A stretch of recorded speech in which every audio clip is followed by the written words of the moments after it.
Hey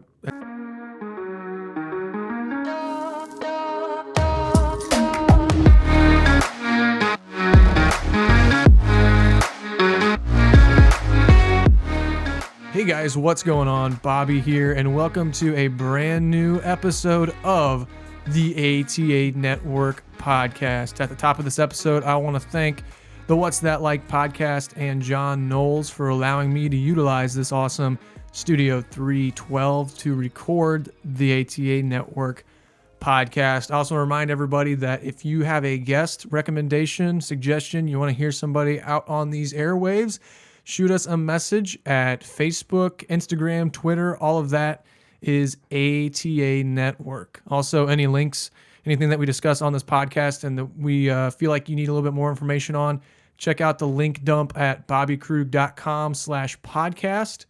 And then one final thing, I want to remind everybody out there that we do have a Spreadshirt store. This does cost a little bit of money to get this rolled out. As we, I'll get to something here in a second, but our guest today is rocking the sweet ATA t-shirt. Go check that out at shop.spreadshirt.com/ATA Network. We do incur a little bit of a fee to be able to host this podcast on all the platforms. It's available at youtube.com/ATA Network. It's available on Apple Podcasts, Google Play Podcast, Spotify, Stitcher, Libsyn. If we're missing your favorite podcast platform, let us know, and we will get it out there on those airwaves. Today's episode, we've only got one guest. That's the only guest that we need to get this rolling. You guys have heard the episode with Danny Odell. That was one of the co-hosts, and I mentioned a second co-host coming on for the ATA Network podcast, and it is my honor to welcome Jacob Wiseman to the show. How's it going, Jacob? Hello. It's going good. So what people don't know, and this, I think you're going to be a co-host where I don't want to say all my personal information is going to get dumped, but you know me better than I would say anybody else does.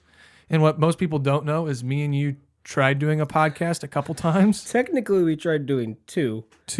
And one being Angry Goose. Yep. Which was just SIUE themed because there's geese, right? And they might be angry. We just assumed their attitude. Yeah. And then Tender Talk, which we can talk about that. It's not the Tinder that you're thinking. Isn't. I think that's what they're thinking, but I don't. Definitely isn't. not. No. But we'll get to that. I don't know if it'll be in this episode or another episode, but I just kind of want to introduce everybody out there to Jacob, and we'll kind of talk about what Jacob's got going on. But first off, I guess we'll just talk about how we met. So I'll just let you take the wheel on that one. How did we meet? The very first time we met, it was the summer before our freshman year of college. So 4 years ago now. Yeah. And SIUE did this thing called Freshman First Night, where a bunch of the mostly commuter freshmen, I believe. Yeah, they split us up. Yeah. They had all the on-campus people in one place because we all met up at Fixins. Ooh, R.I.P. Fixins. Rip Fixins. But yeah, we all met up there. It was me and my friend at the time from Highland, who shall not be named. Who shall not be named. No, yeah, and him and a couple other guys that we were all friends in freshman year, but as college went on, we all kind of went our own ways, except for us. Yeah, we stayed. We're still here. We're stuck. So yeah, we got to know each other through that freshman first night. I never heard of you. We never had any connection before nothing. then. And our one connection was the man himself, Mitch McSparron. Right? Because we both knew of him. Right. Had you just met him that night? I just had met him that night. Right, yeah, I met him before. Out of anybody there that night, there was only really one person that immediately latched onto me, like that tried to help me get to meet people and stuff like that, and it was him. And like we would go, and for those that don't know Mitch, I don't think anybody that listens to this. See, it's one thing, like when I talk about racing stuff and I talk about kart racers and stuff like that, I would imagine that a lot of the listeners here are from the Gateway Kartplex community. They kind of understand who some of the people are. The names that work me and you were going to throw out, and there's not going to be that many people. It's its own little thing. But yeah, me and Mitch only hung out a couple times, really. We kind of went our own separate ways. I never hung out with him. Ever. Well, I feel privileged. But yeah, me and you were really the only. I mean, we stuck together all this time, and who knows? We tried narrowing it down, and there's really no proper explanation for. And we just do. Yeah. There's some kind of connection, and there's creativity, behind it. I think is one thing, that we both respect each other's forms of how we both like to entertain an audience. Mm-hmm. And I do it via video and mass communications, which is the route that I'm going on.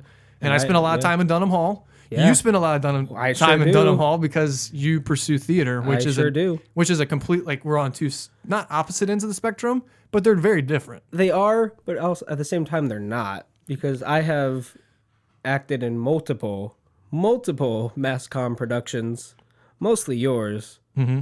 Yeah, you're like a reoccurring figure. Like, you're just the SIUE student, or like the mass comm student. The mass comm student. What I would do now for what he's talking about is, in a lot of the intro classes that you have to take for mass comm, you have to produce like a radio story or a news story or something like that.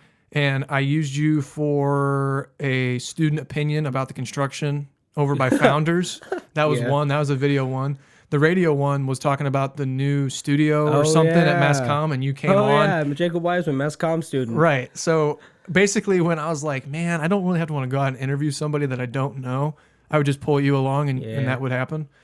Also, you've the little bit of vlogs that I've done throughout college, you've been there. I've been in a lot of them. The freshman year ones, I mean, you can, all the people that was in the friend circle back in freshman year, Mitch, you can see him in the vlogs. Another one, Josh. There's a vlog for freshman first night where we are all in it. That was captured in it. Yeah, right. Every single one of us is in it. So that, I didn't even think about that, because I called Josh gay. I don't know where that came from. I don't either. But that's in the vlog, and that's still around. Yeah. And then, but you've been really the only one that stuck around. I've said that a couple times now. Yeah.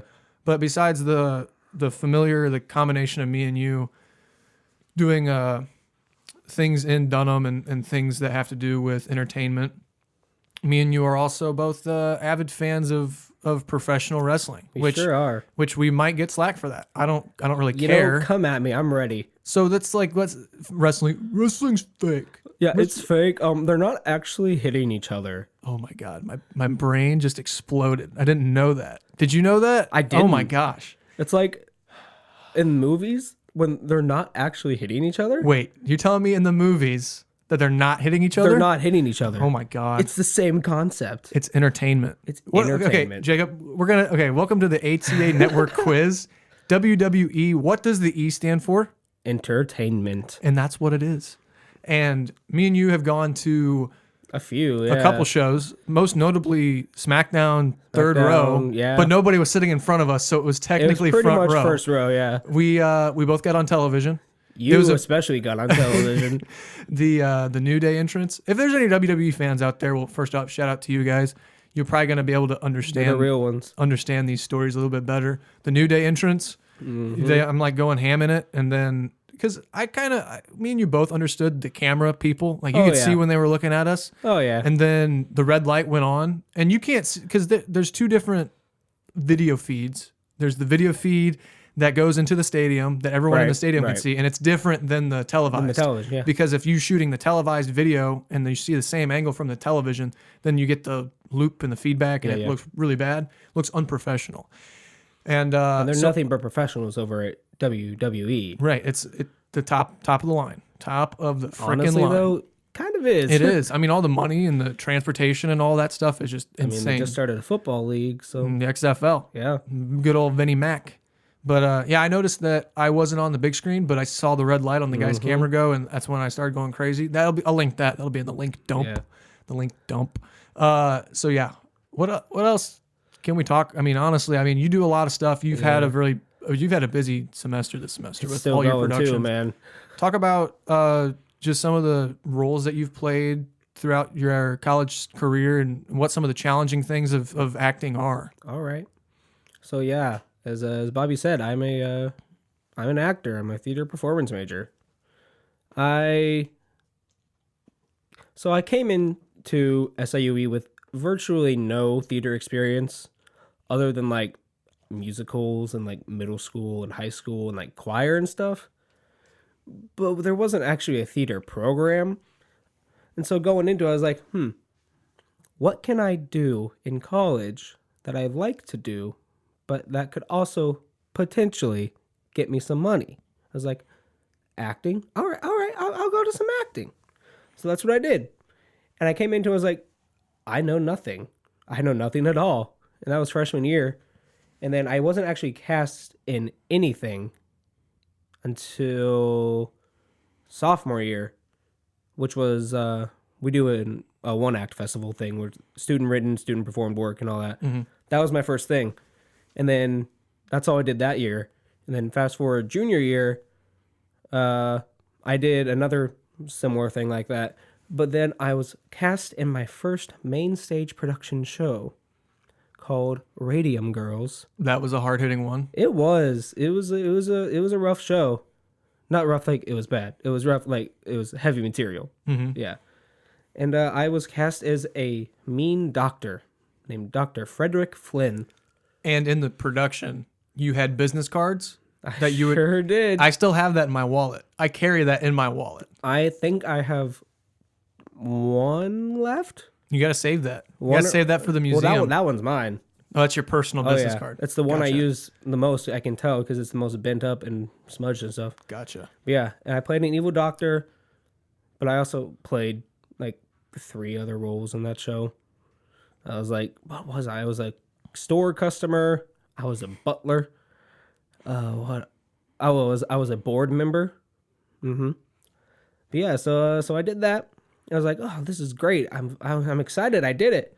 And I didn't really do anything else that year because the way it works at SIUE is you're cast in one production, except for the one act student stuff, which I did do that year as well. Mm-hmm.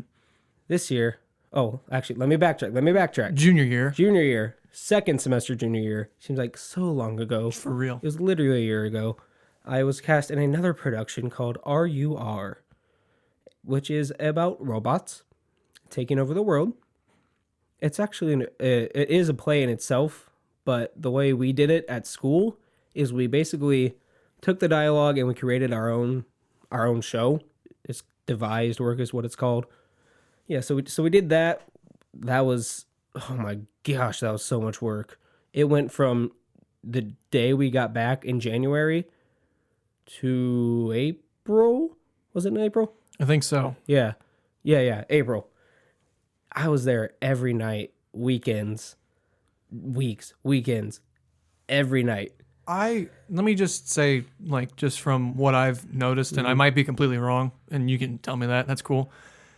I've only ever done one thing that was anything like that, and it doesn't even compare. It's just like an 8th grade play that there's a lot of schools that you're kind of required to do something like that. What play was it, Bobby? It was basically a spin on like Young Frankenstein. Oh, wow. I was Young Frankenstein. You were. There was like 3 leading roles, and I was one of them. And I had green face paint and the whole works.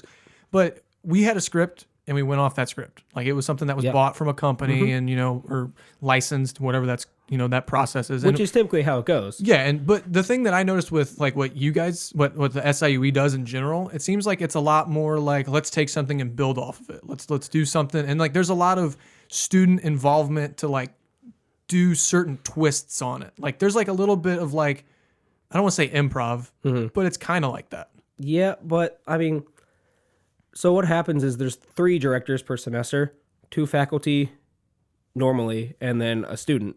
All the shows that they get are real shows that we follow the script for, but there's one director who's the head of the department, Chuck. He's the one that devises work. He changes stuff. He makes it his own. He always has the big spectacle of shows. That's the one. Like, that's what RUR was. That was a Chuck show. Mm-hmm. All the others typically tend to follow, like, the script and everything. But yeah, so there was that. I was a robot. I killed 4 people, and I lifted 4 people. RIP my back, because I have a bad back in general. And then now, senior year, hello, we're here. This is it now. This is it. And last semester, I was cast in a show called That High Lonesome Sound, which it was a show that I did. It was about bluegrass music. We sang, we danced, I line danced. It was pretty great. It was awesome. It was pretty great. Well, and it was also done at, so SIU's got a couple different places where live performance is held. Right. And this was, because even like, because it was held in Metcalf. Yeah. So there's the Metcalf, and then there's at Dunham Hall. Is there a name for that theater? Dunham Hall Theater. Just Dunham Hall Theater. Yeah. Okay, cool. That's simple enough. Yeah. And basically, Dunham Hall Theater is your classic theater, like movie theater style seats. Everyone's sitting around. There's a main stage. Metcalf, for the one acts, at least the one time that I went to the one act, I didn't go to one of your one acts. Mm-hmm. I think I went your freshman year one acts. So the sophomore year, yeah. So I missed out on one. Yeah, fake fan. Says the guy that hasn't been to any of my races. But we'll get to that point. You're a busy dude. I'm a busy dude. It's a little bit different. I understand.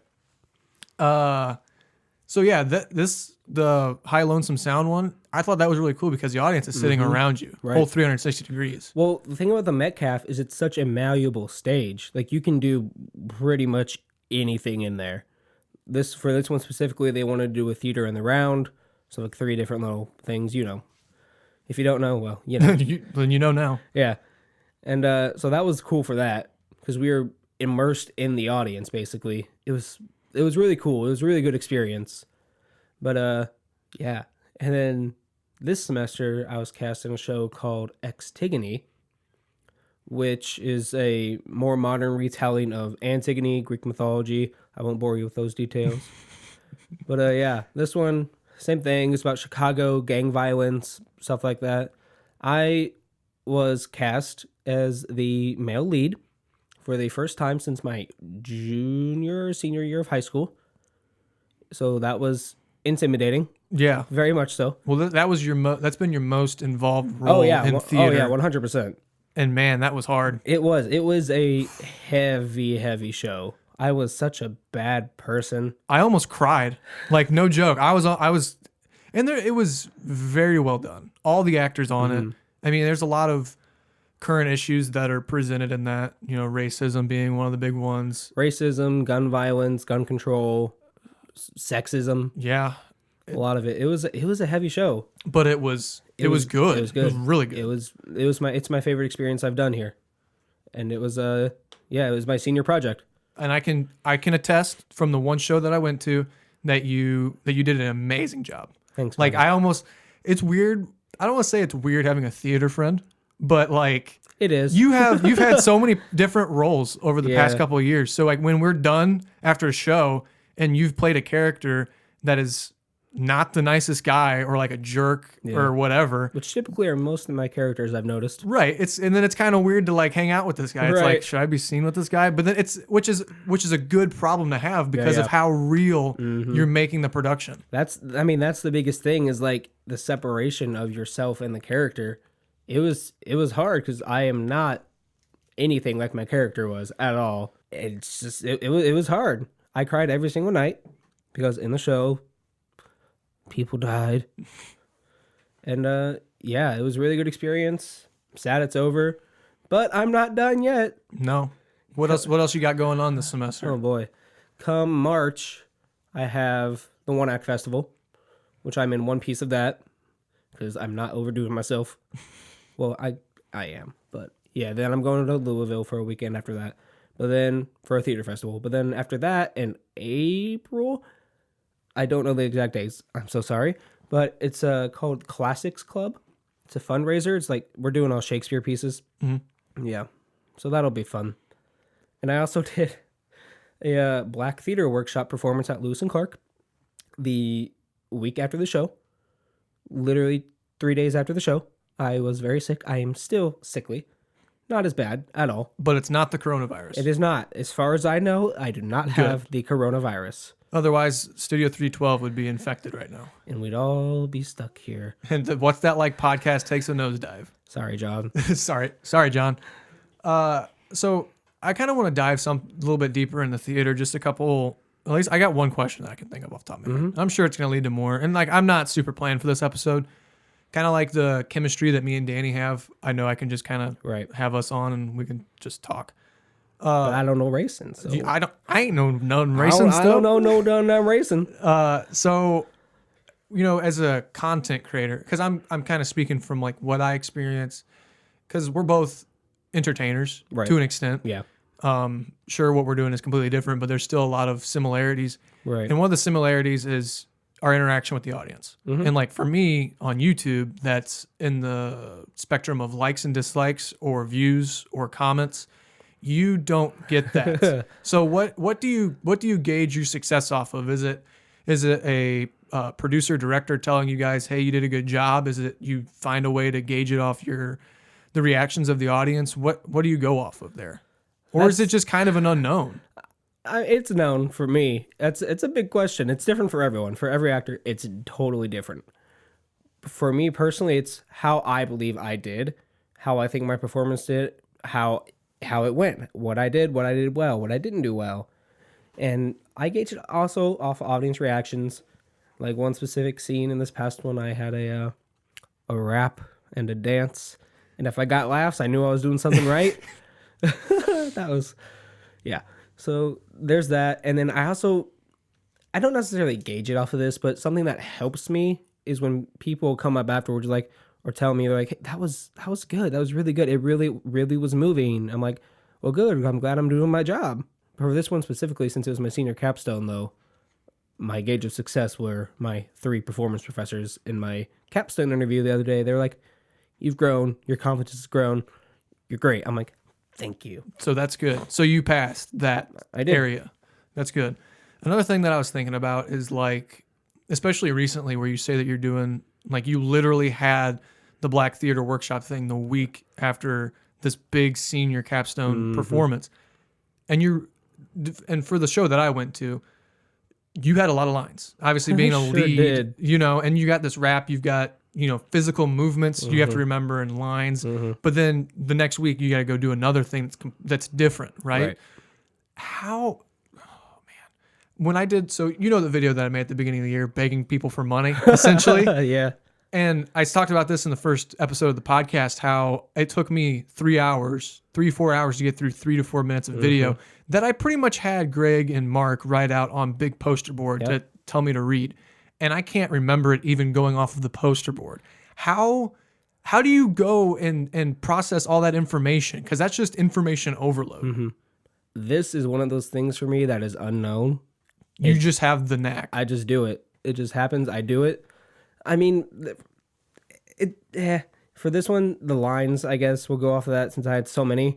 There was a lot of time in rehearsals where I was sitting for 2 hours up on a balcony with the girl who played my wife.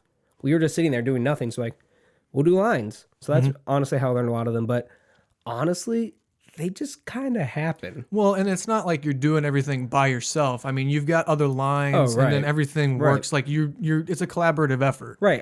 Acting is like, it's supposed to be like real life. It's like response. What would you say to that person, or like something like that, and to an extent. Right. Like, yeah. Well, and you spend all this time in rehearsal, like you're becoming the character. Oh yeah. So it's like it almost. I guess it would just become like second nature, like another persona of yourself. Oh, yeah. My characters are an extension of myself. Wow. That's deep. It is, man. Another thing that I just thought of, like, for video, right? If I mess up, I can just cut and redo it. In a live performance, you mess up, you're owning it. You gotta go. So, like, have I messed up on stage? Is that what you're going for here? Well, I was not going to say, have you messed up on stage? I think everyone's messed up once or twice, whether it's noticeable or not noticeable. I mean, there's only like one thing that I've ever noted from your performance where there was something that happened that wasn't expected. Oh, okay. And it was at the High Lonesome Sound when you guys, I think I know what you're talking about. when you just like jolted around and you like ran into the guy behind you. But like it worked. Yeah, we talked about that. But it worked. Yeah, that wasn't supposed to happen. But it worked. It did. It only worked. If it was anyone else, it wouldn't have worked. But because it was him, it was my very good friend Mitchell, who is a dancer. He is a gymnastics coach. So he can move. He can move. It was just second nature to him. I'm like, that just happened. And then we were backstage like, dude, I'm so sorry. He's like, it's all good. It's all good. And the stage manager, she was like, She's like, you could tell he's a dancer by the way he moved because he did a full circle. I'm like, all right, whatever works, man. So what do you do in situations where you mess up? Just got to roll with it? Keep going. And that's difficult. Keep going and hope. Because you got to just hope like, it works out. Because like if I mess up, like if I say the wrong word right now, I'm like, oh, dang it. We got to go back and just redo it. Right. So I'm thinking about, wow, I messed up. Wow, I messed up. Mm-hmm. For you, it's just like, you can't keep going. You can't. You just got to keep going with it and trust in your fellow actors that they will have your back. That's the biggest thing. And it's weird to say this, but it's just like racing. I mean, if I think of like the last race of the season where I said that I accidentally got over the curb on turn 2, it slowed me up. dwell on that. I Right, gotta hit my exactly. marks. I gotta keep Exactly. going. So it's very similar in that respect. It's just a thing for life. You mess up, keep going. It's a good quote. Yeah. We'll put that on a t-shirt. Put that on Shop, the t-shirt. shop.spreadshirt.com. /ATA Network. The Jacob Wiseman line. Oh, if I got merch, man, that'd be great. I mean, we can make it happen if we get a good audience, reaction for you on this podcast. Well, let's talk about that a little bit, Bobby. Why am I here? Why are you here? Yeah, I don't know racing. We know this. I don't know racing. Well, the reason that Jacob's here, so as I mentioned in the first episode, there's a lot of my college life that wasn't documented. Like I did a lot of stuff in high school where it was documented, and then there's some lost stories, some lost information through my college years.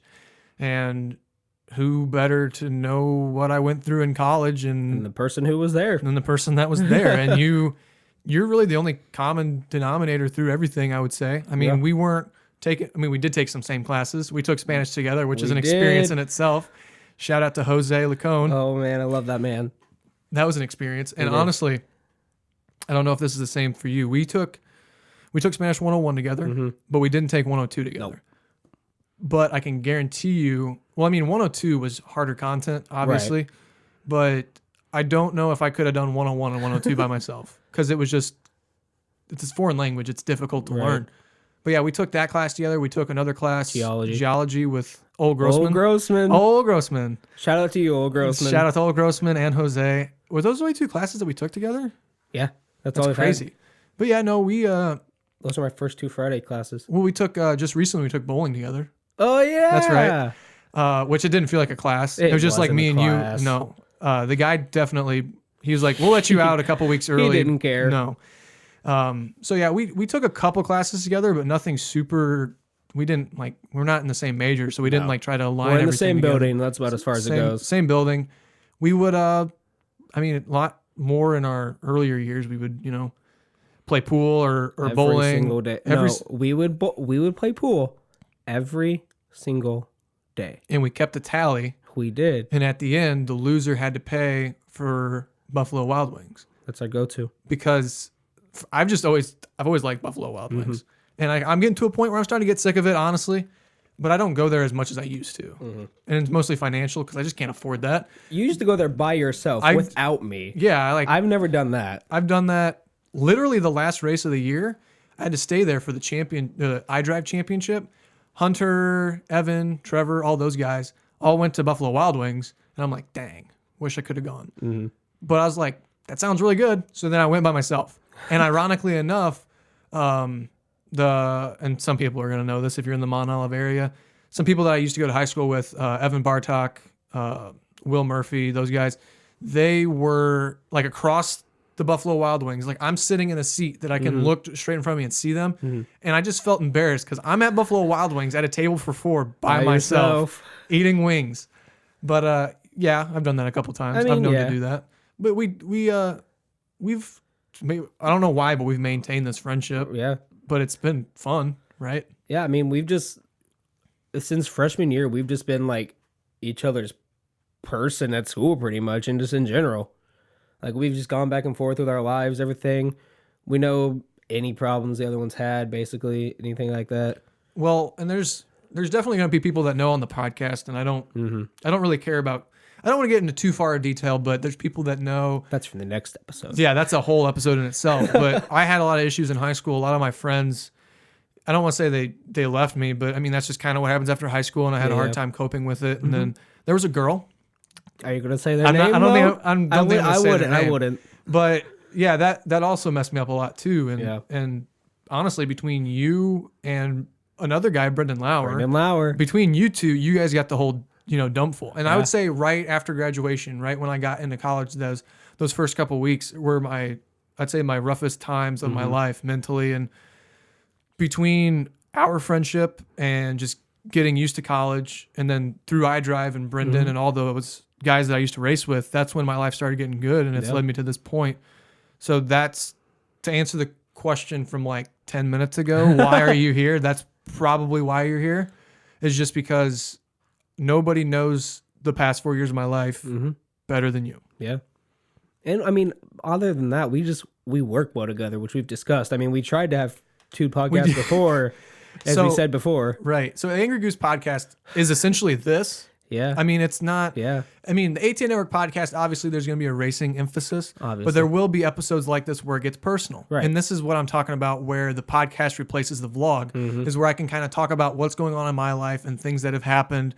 And while I think Angry Goose podcast would have been a great podcast, but this is still under the same logic, under the same umbrella, the same content that you would have got on that show. The other podcast, Tinder Talk, which really wasn't really a podcast. I would say it's a web series. It was an idea, but it was a really good idea that never took fruition. And it was only because Darn. Yeah, whoops.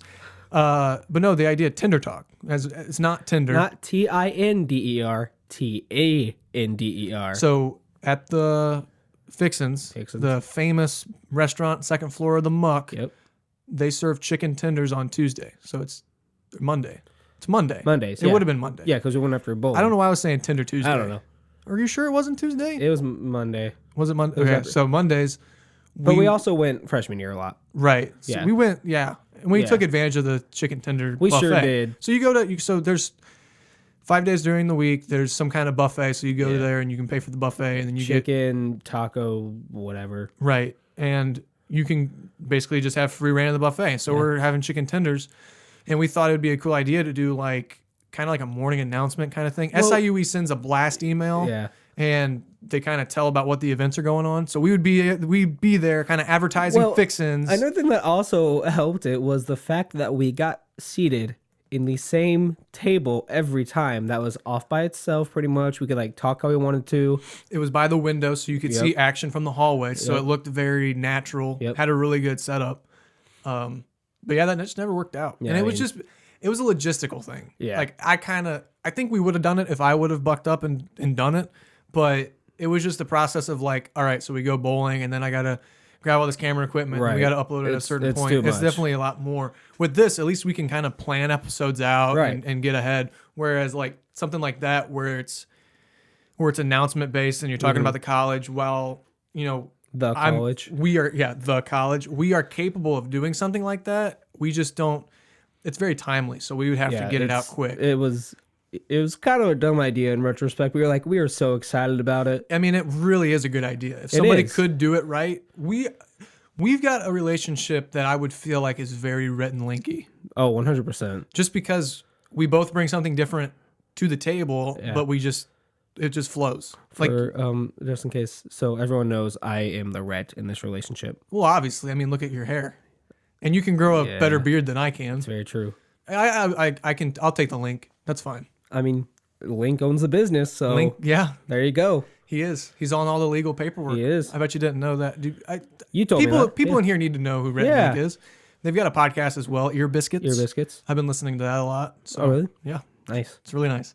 They just talked about their religious deconstruction, which I thought. I didn't listen to it, but I kept seeing they were talking stuff about it. I was wow. While I don't. Two things that I don't want to talk about on this podcast are the two things that you really don't want to talk about on public forum is politics and religion. Yep. And I'm not going to jump onto that wagon, but they definitely had a really good conversation. A really good conversation. I need to listen to it. If I had the fortitude to do do a show that, like that, I would do that. Even in the political spectrum, because this election coming up is going to be dangerous. It's every year it keeps I felt like, and I don't know if this is just because we're the age that we are and we grew up in this spectrum, but I only really remember. I remember the whole Obama being elected and then being reelected. Mm-hmm. So we've been exposed to a first African American president. I said we're not going to talk about politics, but here I am. We'll fix that in post. All of it. Yeah. No, I'm leaving it. It's a good topic, but yeah. So we get the first African American president in office, and then we get Trump, which that's a whole thing. Mm-hmm. You're either with him or you're not. That's cool. Yeah. And now we're into: is he going to get reelected? Are we going to get Bernie Sanders? Is he going to make it to the? Biden might make it. It just seems like our whole time that we've actually elected for presidents, I feel like it was a lot calmer. But there's more on the line nowadays than there was before. There really is. Just because of the tensions overseas and equality and our Earth. And right. I mean, it's just so We don't need to dwell on that too much. Yeah, that'll get. That's a little bit of a rant, but we'll leave it. That's good. Yeah. I didn't say anything bad. Right. Yeah, we're good. And I don't recommend anybody voting for any particular candidate because I am probably one of the most politically confused people in a 50-mile radius. But I do think that it's very important to vote. It's very important to really consider your candidates. And if you're one of those people that think politics don't matter, I shouldn't vote. That's how I was too. At least consider. I mean, at least care a little bit to pay attention. Yeah. I mean, sure, you might say, well, if I vote, it doesn't matter because all these other people are voting, so it's not going to really count. Go out there and Just do it. Do it. Yeah. I mean, we've all got to deal with whoever we get. You know, no one. One way or another, yeah. I will guarantee you this: no one is going to be. No, we're not going to get 100% happiness out of the election, no matter which way it goes. Never. So yeah, go out there and do your civil duty and vote. I didn't know this was going to be a podcast getting people to vote, but yeah. So let's see what else. Let's talk about WWE for a second. Oh, okay. Do you remember when we both said that we were fans of wrestling? I don't remember this. I don't. I really don't. But I feel like it's probably come up to where we were like, oh yeah, I went to this event. Did we ever go to the same event? Because I'll go ahead and tell my WWE experience. So I've been very heavily into, there was two things on the television all the time at my house. And it was wrestling, WWE, or TNA back in the day, or whatever, and then NASCAR, just racing. So between those two hobbies, I'm glad I got into racing because there's no way I would be a professional wrestler in the shape that I'm in. But growing up, I was fortunate enough that my dad would take me to events. Yep. So we went to a TNA event at the Family Arena. We had front row seats. That was back during the Christian Cage, Kurt Angle time. We're going there again soon. And we'll be going there for AEW? Yeah, AEW. There's so many little names of things. There are. But yeah. So I went there, and the cool thing about TNA was that I don't know if it was everybody in the arena, but there was a line where you actually got to go up into the ring and get a picture with Kurt Angle. So me and my dad got a picture with Kurt Angle, and he had the TNA championship. So cool. I got to meet a couple other people because they would come out, and WWE used to do this, but I don't think they've done it anymore. But at the end of the show, superstars would come out and tour the front row and sign autographs. They did that at TNA. So I got autographs, and I got to meet Hugh Hebner. I got to meet him and get a picture. OBD. Yeah. There's another one. There was a wrestler that shaved her head back in the day. Oh, I don't know. I can't think of her name. I met her. Obviously, I said I just met Kurt Angle. Trying to think. There was an announcer guy at TNA too that I thought was really cool, but I can't think of his name. But it was a really cool experience. Got to do that. We went to Judgment Day 2007, I believe. 2007, 2008. Which was WWE. And that was at Scott Trade, which is now Enterprise, whatever. I went to Judgment Day, went to Elimination Chamber 2010, 2011. Trying to think. And I went to a couple house shows, and we went to a Raw. And then it wasn't until really, I hadn't gone in high school, honestly. I hadn't gone since 2012. I went to a couple there's a local wrestling thing called Rampage Championship Wrestling. And it was cool because that's actually ran by one of my childhood friends' dad, Frank Root. All right. And I went to a couple of those, but it doesn't compare to the real thing, the real professional wrestling. Right. It's cool if you're in the area and you want something to do, go do it. And they've got some pretty interesting characters on that. They'd be cool. We should get one of them just to get a local professional. Just talk to them. You got the connections, man. We will do that. I'm writing that down on you just made the list. Get it? Wrestling joke. Chris Jericho. Chris Jericho. What about the video? Now this is a sidetrack. What about that video of the event on the cruise and everyone was singing his entrance music, which is his song that he wrote as Fozzy? You see that video circulating around? That was really cool. Really cool video. I mean, yeah. Talk about my experience before. What's your experience before we? Yeah, is same thing. Wrestling every Monday and Friday would be on at my house with my dad. We didn't have the money at my household to do the pay-per-views back in the day. We didn't, but my grandpa did. I only ever watched one wrestling pay-per-view, and it was one of the WrestleManias. It was CM Punk versus Undertaker. That's the biggest thing I remember. But before we went and everything, I had only gone to one normal Raw, and then I went to Raw 1000.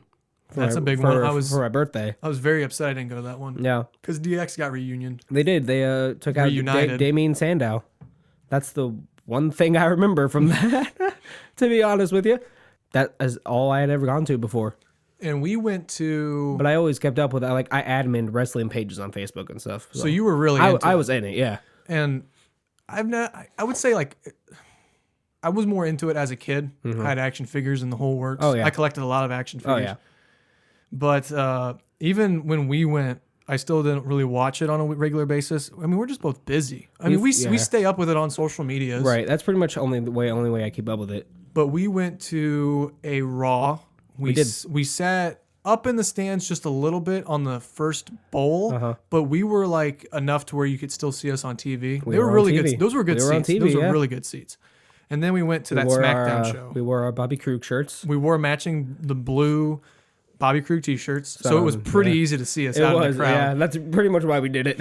And then we went to the SmackDown show where we were third rows, back from the front row. Man. That was awesome. You saw John Laurinaitis and I didn't. Yeah, so before the show starts, you see John Laurinaitis, freaking hashtag people power, walking his way from the technical booth, and he goes backstage. I'm like, I think that was just John Laurinaitis. And Jacob's like, what? Where? And it was like 10 minutes too late. But and it was also cool with that show because it opened up with AJ Styles in the ring doing a promo. Yeah. And then Paul Heyman comes from the crowd right next to us. And we didn't even see him coming. Yeah, we didn't even see it. Do a quick like left turn and he's right there. So during that moment, we're oblivious. We've had both shows that we went to had Paul Heyman openings. The one at sure did. The one at Raw had him and Brock, and that's when the with phrase Ziggler and McIntyre, yeah, right. And they had the phrase coin where he doesn't deliver predictions, or he doesn't offer predictions. He delivers spoilers. That was fantastic. That's in the vlog. Check that out. I recorded that, and then we mocked him afterwards. We sure did. Yeah. I don't really remember that show too much, but I remember the front row. I remember two things. I remember Ziggler, Brock, and McIntyre. Mm-hmm. And I remember Strowman running around the ring and like body, like just tackling. Right. Yeah, that was funny because we were like, we were getting into it. That's all I pretty much remember. And that's another thing too. Were you going to say something? Mm-mm. The other thing I was going to say is like, sure, wrestling's fake. Sure, if I would say that, like, I'm not going to say that people that are super into wrestling are like nerdy or they don't have a life or something like that, because you're all into your own thing. I know there's a lot of people out there that are really into anime. Brendan Lauer likes anime. He sure does. I think that's weird. So that's okay if people think that our professional wrestling thing's weird. But it's a very niche thing. It sucks going to a show with somebody that's not vocal or someone that doesn't get into it. If you want to enjoy a wrestling show, you've got to believe. And me and you believe. Me and you believe. Uh-huh. So that was cool. The only things that I really remember about the third row show was just the fact that we got on with Paul Heyman. I got on with the New Day intro. And the championship changed hands, which was insane. And your reaction shot was in it, but I was too busy turning over to you laughing about something stupid. It was insane. But you're like, I just remember like that Miz girl got famous when Miz won the championship for the first time, and there was the girl that was just like standing with her arms to her side, and she's like super mad, like eyebrows squinted down. She became popular because of that. There's so many like iconic events. Brock Lesnar guy. The Brock. Yeah, there's a lot of amazing things that happen that go in the history books of WWE, and there's always a fan reaction shot. And I would say that you were probably one of those reaction shots from that night. I've never seen it. It was on the show. I've never seen it. I'll link that. It'll be in the link dump. And then you can go to bobbykrug.com/podcast and you can see. But yeah, you were on TV for that moment. Wow. You kind of were like, what? I remember how I was. So it was insane. Yeah, that happened as well. Because that set up for Kofi to win. Which that's historical. Big. Yeah. Historical. First African American to win the WWE championship. Yep. So yeah, we were there at a big moment. It was good. Then the other Raw we went to, we sat on the by the entranceway, sort of like up in the stands. That was the most recent one. It was, yeah. Why did I forget about that? I don't know. It was so cool. That's around the same time they got the new stage too. Yeah, it was. Because the skate park. Right. Yeah.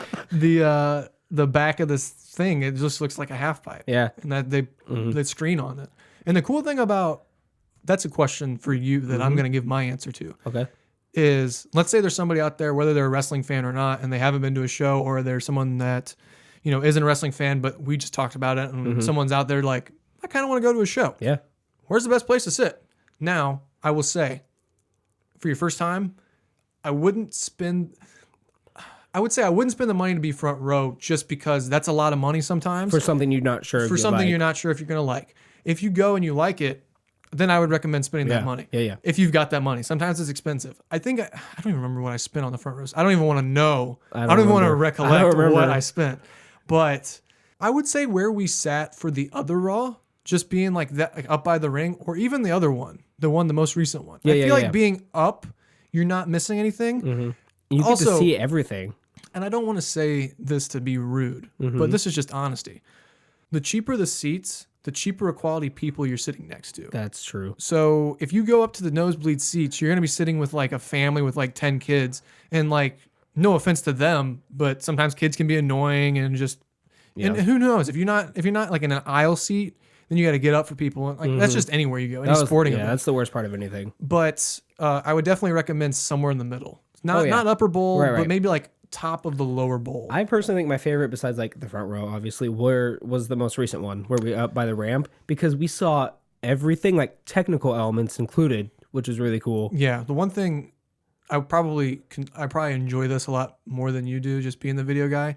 But so you can sit, so your perspective, right? You're walking out of the wrestling ring. For WWE, all their production, like video switching boards and stuff like that, are located to that right. And then on the left is where the cameras are shooting towards. So like if you really, really want to be on TV or for whatever reason, you can sit in that lower bowl towards the bottom on the left side of the arena, left side walking out of the stage. Yeah. I want to emphasize that so I'm not confusing people. If you sit on that left side, you get a better chance of being on TV because they never rarely shoot towards the right side just because they don't want to expose all the production stuff.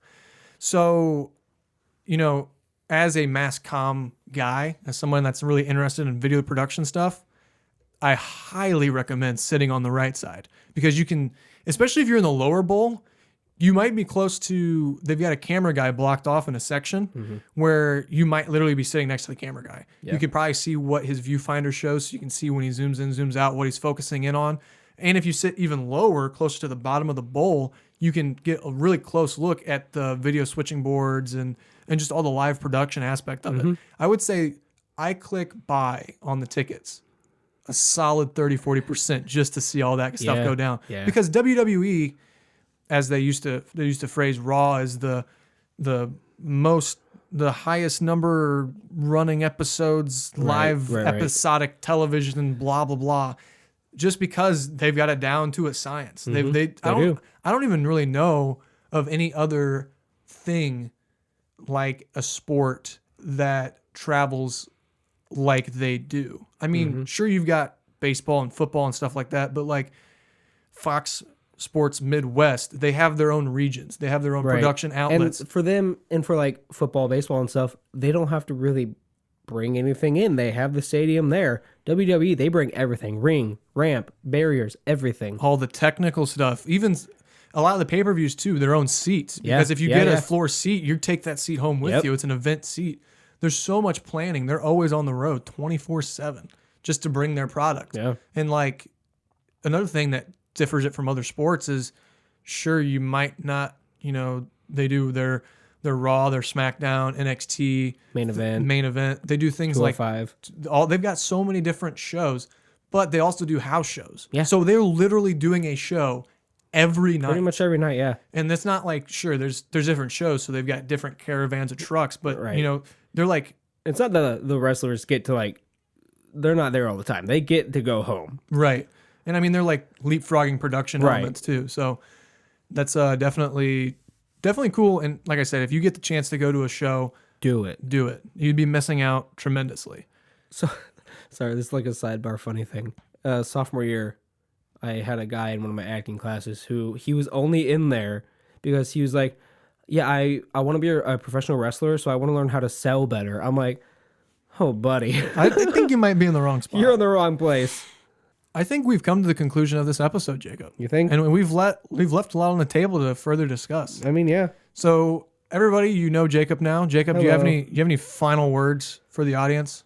Thanks for listening. Thanks for listening.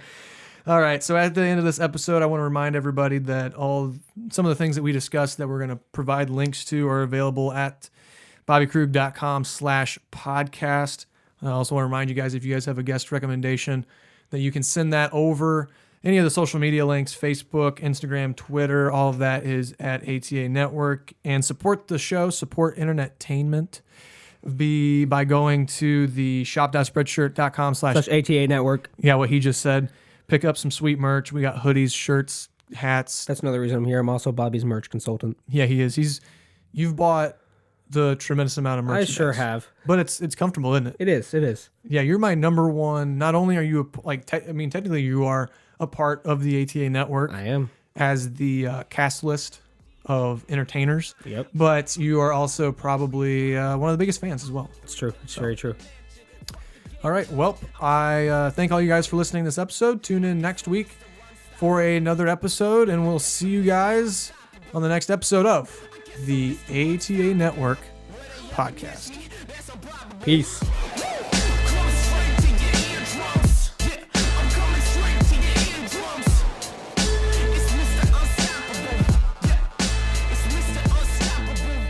Make my account and count on my blessings. Trashing rappers like snackers after concession.